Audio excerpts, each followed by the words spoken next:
चलिए आगे बढ़ते हैं। पीएम के अपमान को लेकर दोनों सदनों में हंगामा। लोकसभा और राज्यसभा में बीजेपी सांसदों ने हंगामा शुरू कर दिया है। पीएम मोदी के खिलाफ अभद्र बयानबाजी पर बीजेपी भड़क गई है। पीएम मोदी के अपमान के लिए माफी मांगे कांग्रेस, यह बीजेपी का कहना है।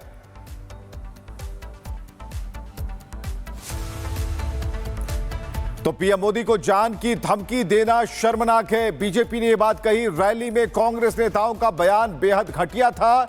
जो नारेबाजी की, जिन शब्दों का प्रयोग किया गया देश के प्रधानमंत्री के लिए, वो कहीं से भी जायज नहीं है और इसकी निंदा बीजेपी करती है। जेपी नड्डा ने कहा कि कांग्रेस को माफी मांगनी चाहिए, सोनिया गांधी को माफी मांगनी चाहिए।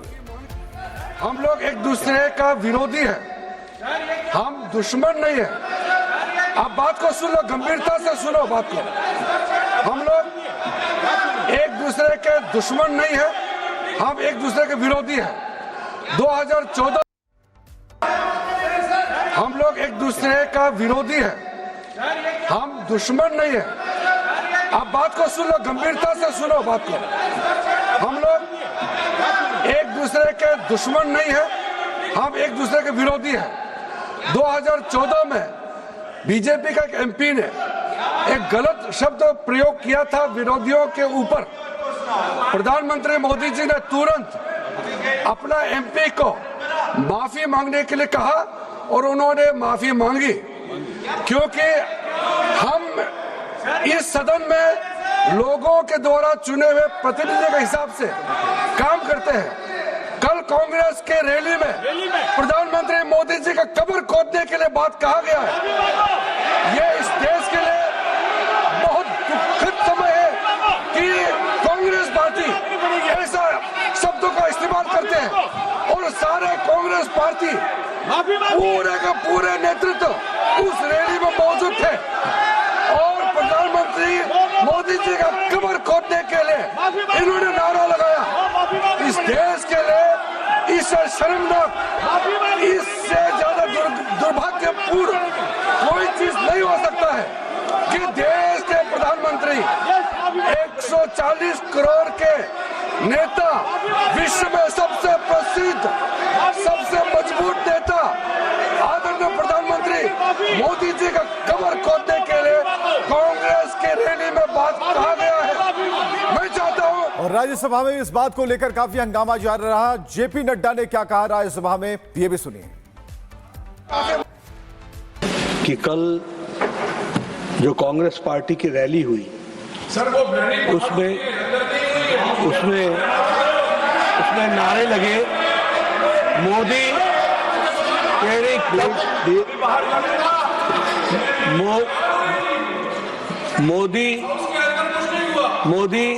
तेरी कब्र खुदेगी, आज नहीं तो कल खुदेगी। ये इस तरीके के नारे की बात रिकॉर्ड पे जा रही है, प्लीज। ये तरीके के नारे कांग्रेस पार्टी के सोच और मानसिकता को दर्शाता है। ये नामदारों के झंझलाहट को स्पष्ट इंगित करता है और साथ में इस तरीके की बात कहना एक प्रधानमंत्री जी के खिलाफ और मृत्यु की कामना करना, यह अपने आप में बहुत ही निंदनीय है। इसके लिए हमारे नेता प्रतिपक्ष और कांग्रेस पार्टी के नेता यहाँ बैठी हैं, आदरणीय सोनिया गांधी जी, इनको देश से माफी मांगनी चाहिए और देश से माफी मांगनी चाहिए और ये नामदारों की झंझलाहट है, इसको समझना चाहिए। और मैं ये भी कहना चाहूंगा कि राजनीति का स्तर कांग्रेस पार्टी ने इतना गिरा दिया है जो कल्पना के बाहर है।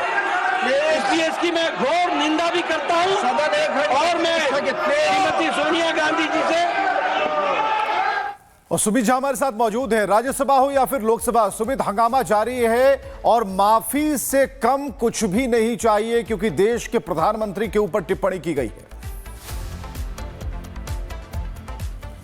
देखिए, एक बड़ा मुद्दा बनने जा रहा है। ये मैं इसलिए कह रहा हूं क्योंकि बिहार चुनाव से ठीक पहले हमने देखा कैसे पीएम की मां को अपशब्द कहा गया और वो बड़ा मुद्दा बना लोगों के बीच। वो मुद्दा लेकर बीजेपी गई, बीजेपी के कार्यकर्ता गए और नतीजा क्या हुआ? फिर कांग्रेस की स्थिति वही है। कांग्रेस के रैली में अगर इस तरह के नारे लगते हैं तो बीजेपी इसे छोड़ेगी नहीं। और तमाम जो बीजेपी कार्यकर्ता हैं यहाँ पर इंतजार में हैं कि नितिन नवीन आएंगे और स्वागत करने के लिए। आप लोग नितिन नवीन जी के स्वागत के लिए तैयार हैं, लेकिन एक बड़ा मुद्दा ये भी है कि लोकसभा में, अभी राज्यसभा में बीजेपी के तमाम बड़े नेता जेपी नड्डा साहब कह रहे हैं कि कांग्रेस को माफी मांगनी होगी पीएम मोदी को जो गाली दी है कि मोदी तेरी कब्र खुदेगी।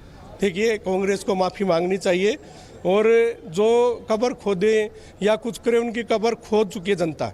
और मैं कहूँगा आपके माध्यम से कि कांग्रेसियों का जब राहुल पप्पू जब तक ये रहेंगे ये ज़िंदगी उभर नहीं सकते। ये इन लोगों ने मोदी जी को गाली दे देकर उनका जो अपमान किया, पहले उनकी माँ का अपमान किया, अब मोदी जी का अपमान कर रहे हैं। इससे ज़्यादा गलत और इससे निंदनीय बात कोई हो नहीं सकती। कैसी मानसिकता है सर? ये क्या है? बार बार आप विरोध, किरण रिजिजू साहब ने कहा कि भाई हम विरोधी हैं, दुश्मन नहीं, कि एक दूसरे के मरने की दुआ करें। देखिए, कांग्रेस पार्टी हाशिए पर है। कांग्रेस पार्टी के अंदर कार्यकर्ताहीन पार्टी है, कार्यकर्ताओं की कमी है और कांग्रेस के अंदर केवल नेता बचे हैं। मंच पे 100 आदमी बैठते हैं और सामने बैठने वाली जनता 2 है। तो अब कांग्रेस को सीरियसली नहीं लेना चाहिए, उनकी बातों को सीरियसली नहीं लेना चाहिए और उनके जो राष्ट्रीय अध्यक्ष है उनको, जो पार्टी के विशेष नेता है सोनिया गांधी, राहुल गांधी, वो ही सीरियस नहीं लेते तो जनता क्या सीरियस लेगी? तो मैं जनता से कांग्रेस को अपील कौन सीरियस ले रहा है, ये बीजेपी सवाल खड़े कर रही है। पलक भी हमारे साथ मौजूद है। पलक, सीरियस कौन ले रहा है? सवाल इस बात को लेकर है कि व्यक्ति विशेष से ऊपर उठकर प्रधानमंत्री जैसे पद पर आसीन वैसे व्यक्ति पर गंभीर टिप्पणी ये कोई भी स्वीकार नहीं कर पा रहा। बीजेपी पार्टी इस पर सवाल खड़े कर रही है और माफी जो मांगी जा रही है उसमें बीजेपी कहीं से भी गलत नहीं लगती। बिल्कुल, आपत्तिजनक टिप्पणी को लेकर यहाँ पर कार्यकर्ताओं में भी नाराजगी नजर आ रही है। बीजेपी के कई सारे कार्यकर्ता हमारे साथ है। पीएम को लेकर बार बार हम देख रहे हैं कि कांग्रेस के कार्यकर्ता कभी नारेबाजी कर रहे हैं, अभद्र टिप्पणी कर रहे हैं, कभी माता को कुछ कह रहे हैं, कभी पीएम को कुछ कह रहे हैं, उनके मरने की बातें कर रहे हैं। मतलब पक्ष में पक्ष ठीक है, लेकिन इस तरीके की टिप्पणी, यह उनका फ्रस्ट्रेशन है। जैसे आदमी अब हार जाता है तो कुछ नहीं पाता है तो गाली पर उतर आता है। मोदी जी विकास करने पर लगे हैं, देश के युवाओं को नेतृत्व दे रहे हैं, किसानों को आगे बढ़ा रहे हैं। तो जब वो कांग्रेस ने अपने समय में कुछ कर नहीं पाई तो आज गाली देकर उसको अपने मनोभावना को। बीजेपी सांसद जब माफी की मांग उठा रहे हैं, वो कह रहे हैं माफी मांगे राहुल गांधी, सोनिया गांधी। जी, ये सही है, ये माफी मांगनी चाहिए उनको। क्या कहना चाहेंगे? बीजेपी सांसद जो है और तमाम नेताओं की बात करें तो वो कह रहे हैं कि अब तो सोनिया गांधी, राहुल गांधी को माफी मांगनी चाहिए। कभी बिहार तो कभी यहाँ, बार बार इस तरीके की नारेबाजी। देखिए, बिल्कुल उनका फ्रस्ट्रेशन दिखाई दे रहा है और हर मुद्दे पर वो गाली गलौज पर आ रहे हैं, मर्यादाहीन लोकतांत्रिक हो रहे हैं। ये लोकतंत्र में अच्छी बात नहीं है। पक्ष विपक्ष होता है तो देश माफी चाहता है, लेकिन बार बार वो कह रहे हैं कि कार्यकर्ता बोल रहे हैं, मतलब हम खुद थोड़ा बोल रहे हैं, मतलब कांग्रेस की तरफ नहीं। उनको सजा मिलनी चाहिए, उनको डांट मिलनी चाहिए। उनका, हमारे कार्यकर्ता तो नहीं, उनके कार्यकर्ताओं में अनुशासन नहीं है। हमारे यहाँ क्यों नहीं कोई बोल देता? भारतीय जनता पार्टी अनुशासित है। कभी कोई बोली, कभी न राहुल गांधी के खिलाफ न सोनिया जी के खिलाफ। उनके कार्यकर्ता अपने मन के हुए, उनका नेतृत्व जैसा होता है वैसा कार्यकर्ता होता है।